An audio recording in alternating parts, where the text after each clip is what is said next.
Assalamualaikum warahmatullahi wabarakatuh. Ketemu lagi dengan saya Didi Pras. Di depan saya sudah ada sebuah remote. Ini adalah remote Bluetooth dari Smart TV atau Android TV Polytron. Remote ini mengalami kerusakan, tidak bisa digunakan teman-teman, alias mati total. Lalu apa ya kira-kira kerusakannya? Di sini sudah saya bongkar teman-teman. Untuk penampakan mesinnya seperti ini. Kalian bisa lihat di sini ada banyak sekali komponen. Tentunya komponennya sudah SMD ya teman-teman. Seperti ini. Ada IC dan ada beberapa komponen pendukung, ada elko juga, ada infrared juga, dan ada satu buah mikrofon yang terletak di belakang sini. Dan juga satu buah LED ya teman-teman.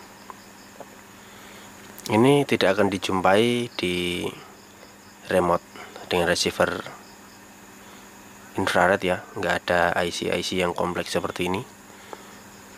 Dan untuk kerusakannya, setelah saya amati teman-teman, pada beberapa komponen yang ada di PCB-nya terdapat komponen yang lepas teman-teman. Ada beberapa komponen yang lepas, yang contohnya ini ada L ya, ada L liritan ya teman-teman. Ini satu buah L ini terlepas, posisinya dekat C.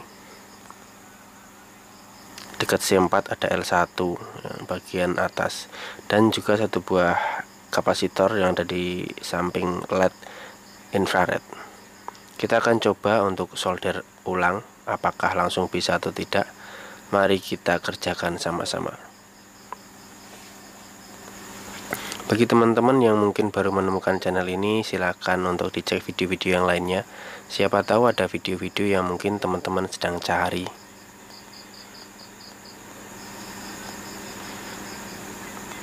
Setelah saya amati beberapa dengan sesama, kemungkinan hanya dua buah komponen tersebut yang mengalami keretakan atau terlepas dari posisinya ya teman-teman.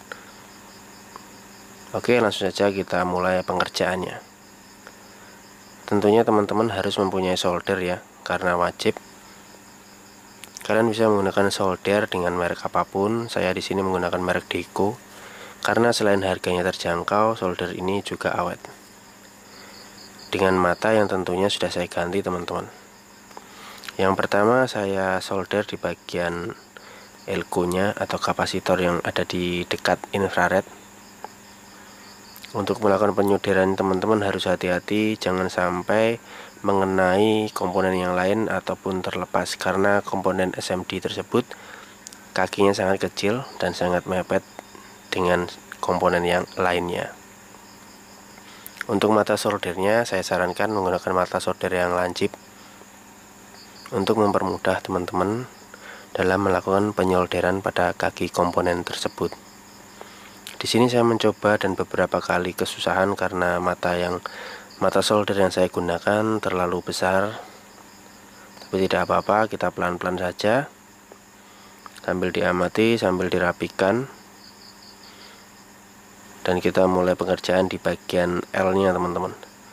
Ini kelihatan yang krusial itu di bagian L-nya, karena L ini mungkin dia menuju ke jalur tegangannya, VCC-nya, karena remote ini memang mati total ya teman-teman.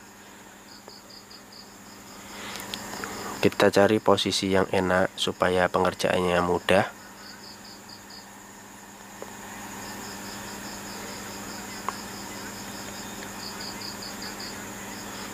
Pertama-tama kita beri timah dulu teman-teman, kita lepas sekalian. Jadi untuk mempermudah pekerjaannya, sekali lagi kita tetap hati-hati, pelan-pelan saja. Dengan seksama kita lepas dan kita pasang kembali. Dan tentunya jangan sampai konslet dengan komponen yang lainnya ya teman-teman, karena kalau konslet dengan komponen yang lainnya akan mengakibatkan kerusakan yang lebih parah. Bang, lalu apa nggak bisa diganti dengan remote yang ada di pasaran? Pengalaman saya untuk di remote di pasaran bisa ya, dengan seri yang sama.